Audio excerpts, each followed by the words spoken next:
and welcome into this week's book club episode of Breaking Down Bloodline, the novel by Claudia Gray. We've been going a couple chapters at a time through the book to kind of dig into the nitty-gritty themes and events and all of that good stuff. If you are just joining us for the first time, go ahead and click here and it'll take you back to the beginning of the book if you would like to start from there. But with that, we're going to discuss chapters 22 and 23 today, and these are the chapters that made me want to talk about this book with you guys. This is the point I've been waiting to get to with you guys. This is, you know, we kind of had a hint that it was going in this direction, but like I say, Vader is not on the cover just because Vader sells books. His looming shadow over Leia becomes such a big theme through the rest of this story. But we will start at chapter 22 where everything's really happy. In fact, this is the happiest, most go-luckiest, everything's bright and sunniest part of the whole novel. We start with Joff, who is back in with his squadron, and he's like fixing his ship. One of the pilots who gets mentioned, Ello, is Ello from both the Star Wars films themselves, and we see him in Star Wars Resistance. Some of the other character names might have been names that we would know from other things I didn't necessarily know off the top of my head, but that was just kind of a fun connection. But it starts with everybody else in the hangar giving Joff grief, that he keeps running off and getting to do all of these exciting things. At first, Joff thinks that this is suspicion, that they think he's doing illegal things, they're going to want to rat him out or something, and Joff realizes that it's actually excitement, that they actually want in on what's going on. He plays it surprisingly cool here. Rather than letting them in on it right away, he decides, hey, I'll just, remember the names in case we ever need some names down the road. Then we go to Leia and Casterfo, and they're hanging out, and they're inspecting some troops. We get some more perspective from Casterfo about why he likes the Empire, and how, the trooper armor inspired awe, and what the New Republic troops are dressed in doesn't really inspire awe, wouldn't scare anybody, or impress anybody on a battlefield. I think that's kind of an interesting observation. I feel like, you look at U.S. military uniforms, dress uniforms certainly can look impressive, but like what they actually wear into battle is very practical, and it's usually centered around not being seen, as opposed to being seen and being impressive. So I don't necessarily get the perspective on that, but it's something that he finds interesting. Casterfo and Leia share stories from when they were younger. Casterfo saying how he wished he could have been in the military, how he wished he could have been a soldier, but he gave it up for a life of public service, thinking he could do more good there. Leia talks about how she never really even got to have a dream, that around the age when one would start doing so, she kind of got pulled into the rebellion. Here we're seeing again how tight their bond is, that Leia is opening up to Casterfo in a way that she doesn't with just anybody. Casterfo is trusting her in a way that he doesn't with just anybody. They have this unlikely bond. They are from different political parties. They're drastically different ages. They have supposedly very different backgrounds. And their friendship is something that seems so strong. And because it's so strong, that is, of course, why it's a problem. This is a very critical part of the book for what's to come. I feel like what Leia goes through when her lineage, being Vader's daughter, gets revealed, we have to feel that weight. And as of right now, we as readers don't know the other people in the Galactic Senate. We don't necessarily get what this betrayal would feel like, other than she's going to become this political outcast. And so having Casterfo's friendship through it all is really important, because it creates this sense of hope. You are hopeful that these two parties can work together, and the symbolism of what their friendship means. And then to have that crumble and fall apart, it makes it all that much more poignant, and you feel this moment on the big scale, Leia losing her political prowess, but also on the small scale of losing an interpersonal relationship and a friendship she's come to value. So it is at this point that Casterfo gets back to his office, and Lady Carisi is there, and she's like, hey, here's the thing you're going to want to check out. And it's during this that Leia goes to the Senate meeting where she's going to be confirmed as the populist candidate, and they're saying all these great and wonderful things about her and her childhood and in her past, and Leia's kind of hearing about all of the great things she's done, but never the hardships, never the times where she almost lost faith, never the times where she was in the trenches, only all the good things. This tale that's being woven of her, there are no mistakes, and I think this is also important because we're going to see a sharp shift here, just from this chapter to the next. How Leia is basically immortalized, deified might be a bit of a strong word, but you know, she's painted as perfect. And everyone, even the centrists, are accepting of this until they're not, and how quick and fickle that is, and this understanding of her is. There is an assurity tension there. There's this idea of what's Casterfo gonna do when you read through. Is he gonna betray her? Is he gonna stand with her? Is he gonna ask her questions? Everything seems too easy. It seems too good. And then it's not. Casterfo is pale and broken down, but he's passionate. He is riding a wave of emotion. He feels absolutely and utterly betrayed. I kind of wonder what else Lady Carisi told him. You know, he can hear the message, obviously, but she's spinning it as Leia lied to you, and Leia's been keeping the secret from you, which is her own very personal secret. So I kind of wonder, did anything get added to it? But of course, we'll never really know. And that's when Casterfo barges into the room and says, no, we can't have her as this politician because she is the daughter of Darth Vader. Here we hear from Leia herself that only Luke, Han, and Chewie knew.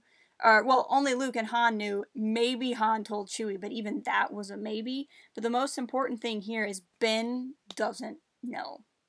And this is a very critical point for those of you who are trying to piece together the story and the journey of Ben Solo to Kylo Ren, and something that I hope we see in some of the material that comes out, especially if you're watching this at the time this comes out. The Kylo Ren comic by Charles Soule has not yet started to be released, and I would love to see this referenced in there. But as of right now, Leia says that Ben does not know that his grandfather is Darth Vader, which contrast to The Force Awakens when he's basically praying to a mask of Darth Vader is quite a change. The galaxy never knew at a mass level that Anakin Skywalker became Darth Vader. Yeah, we know specific individuals did, Tarkin, Thrawn, but one of them is dead and the other one is maybe dead, maybe stuck in whale space. We haven't gotten the resolution to his story. So while there were individuals that knew, and more individuals knew than Leia is thinking, the galaxy at large did not understand and know this very terrible truth. And so all of a sudden, all of this shifts. Now, I had talked a little bit before in one of the past videos how interesting this was for me to read. Because if you go back to the original Thrawn trilogy that came out in the early 90s by Timothy Zahn, which was one of the first post-Return of the Jedi novels and one of the first novels to really kind of start this Star Wars expanded universe renaissance that became most of the books behind me. In those books, everyone knew that Anakin and Vader were the same person. It was a very common understanding. There was no big revelation. The idea was Luke left Endor and told everyone exactly what happened, and the galaxy could either accept it or not, but it was understood. Maybe some people didn't believe it or hadn't heard it just because of how word travels, but it was certainly not a secret. This chapter, when I read it the first time, just it hit me like 10 sacks of bricks, because it was this idea of, oh, this is how drastically different this new canon is. And I don't mean that in a bad way. While I get excited when something from Legends gets brought over into new canon, and I love to see that, it's also really exciting when a story can really go in this entirely different way. I don't know if this was intentional on Claudia Gray's part, but I do know she has read different elements of the Legends expanded universe. She was a fan before she started writing for Star Wars, so it's definitely possible, but I don't know for a fact.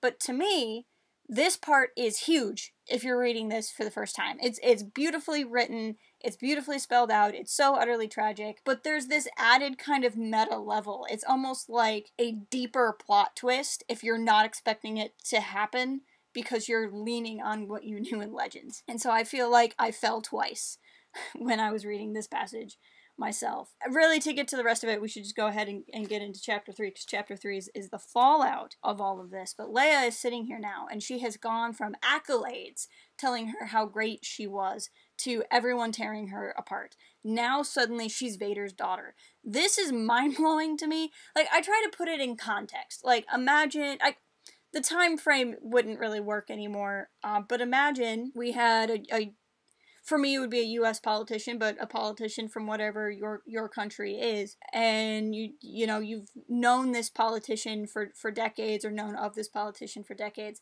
and then suddenly it comes out that they're, I don't know, Hitler's daughter or Hitler's son. And I hate to do the classic take it to Hitler, but when you're talking about Darth Vader, it's hard to find somebody quite as evil. You know, at what point is Leia responsible for her father? And this idea that it was knowledge she kept. I mean, yes, it was technically a lie. It was technically a lie by omission. Later on in this chapter, one of Leia's colleagues says, hey, I wish you would have at least told me. And this other colleague, Garland, says that and about him and Vickley, or Vickley, or however you would say her name. They should have at least known that this could come out, that this was a thing, that you could trust certain people with it. So if Leia has made any kind of mistake at all, it might have been to keep it a secret from absolutely everyone. But, you know, I certainly can't blame her. We know her. We know her story. We know she was tortured by her own father. It's spelled out earlier in the book, so obviously we know she is not evil. But how would I respond? How would you respond if you knew somebody was the descendant? Even if you knew that they weren't raised by that person, right? Everybody here would know that Leia was raised by Bail and not Vader, not Anakin Skywalker.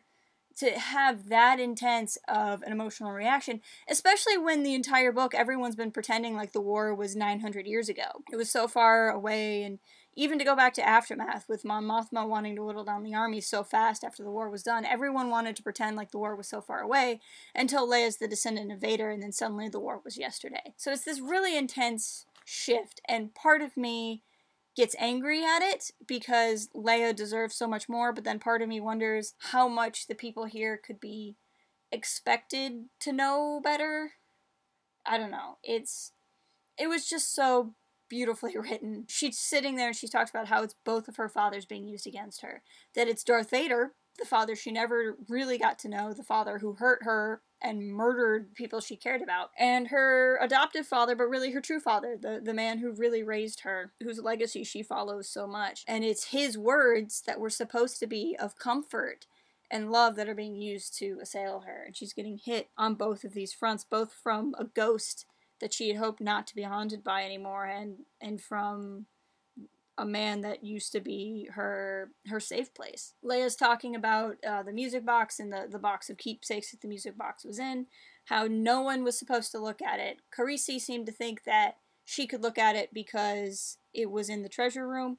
She is not Alderaanian. She's from these royal houses, but it seems like these royal houses are on more than just Alderaan. Obviously, the world she went to, Barin, is not Alderaanian, or is not Alderaan. So it's possible that this is just a concept that she didn't know about, but, you know, she also could have just been pleasantly forgetting that detail. And throughout all of this, Leia, who's struggling, is looking at Casterfo, and Casterfo is beside himself. And I think, and Leia describes how she thinks that even he doesn't want it to be true, that he's waiting for Leia to say something that proves him wrong. And it shows how genuine he's being, and how in his badness, I guess, he really thinks he's doing the right thing. He really thinks he's stopping another dictator from coming. Leia decides to just say, yep, I'm Vader's daughter, rather than let the rumors run wild, because she says, I'm either going to just have my political career die here, or it's going to be slowly chipped away over time, and she'd rather just get it over with. We go back to Casterfo. Casterfo has had no time alone. He's been with Carisi in the Senate chambers, with others. He finally makes it back to his office, finds some time alone, and vomits, basically. He's so overcome with emotion. He has so much stress, really truly believing that Leia could be the second coming of this horrible person that he hates so much, and who took his family from him. And it's so interesting to me that, again, he's judging her based off of this thing in the past and not all of the things that they've been through. And that Leia is subject to this no matter how much time she's put in. You can see there's a detail here that's easy to overlook, but they talk about how Casterfo wipes his mouth after he's puked, that shows you how distraught he is.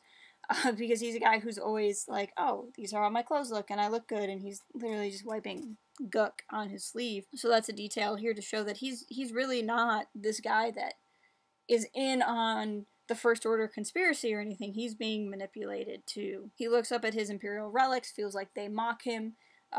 Again, the way the prose describes it is they're mocking him because he had the most real Imperial relic he could in the room of the daughter of Vader, and he didn't even know. He thinks back to talking to her back in the Senate chambers and how he never got to look Vader in the eye, but he wanted to look Vader in the eye through his daughter, but he wasn't seeing what he thought he would see. You know, he wasn't seeing the Vader rage.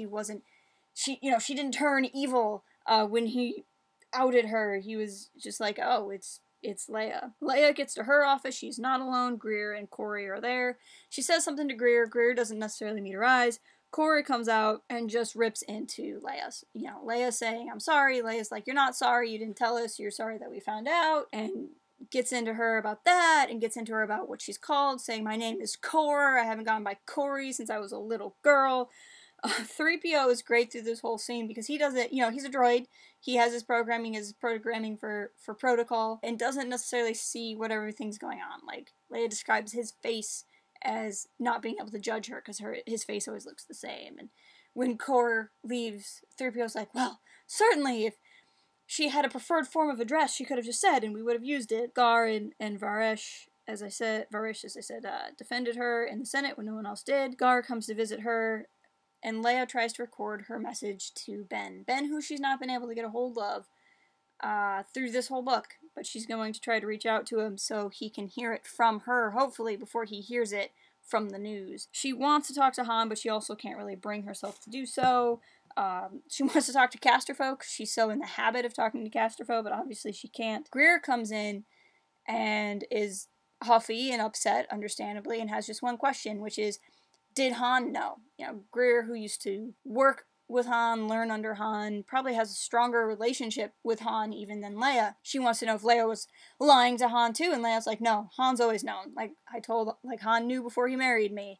And Greer has to process that not only is Leia the daughter of Vader and has kept that from her, but her other role model, Han, knew, married her anyway, and also didn't tell her. So Greer is kind of like, oh man, my, work parents have betrayed me, and what am I going to do with that? Is this one kind of nice gesture. Greer gets Leia's effects back. Leia's able to hear the whole message that got cut off in the Senate chambers, and it's just this beautiful letter to her from Bail Organa, of everything that Bail wanted to be able to say to her and was never able to, and certainly something she would have loved to have heard sooner. And here again, Leia allows herself to weep. If I'm not mistaken, the only other time we've seen her cry in this book was when she was forced to remember Alderaan, and now she is crying here. So there's so much to unpack in this, and the book will continue to unpack it as we go. It's just heartbreaking to see Leia, who has been looked up to as so great, so kind, so wonderful, so powerful, and to be dismissed so quickly because of Vader's legacy. But that's what I have to say on these chapters so far. Please leave me a comment letting me know what you thought of this week's reading. For next week, we're going to read chapter 24 and 25. We're still reading 2 chapters a week. If you're not already, please follow us on all of the socials, and I will talk to you guys next week.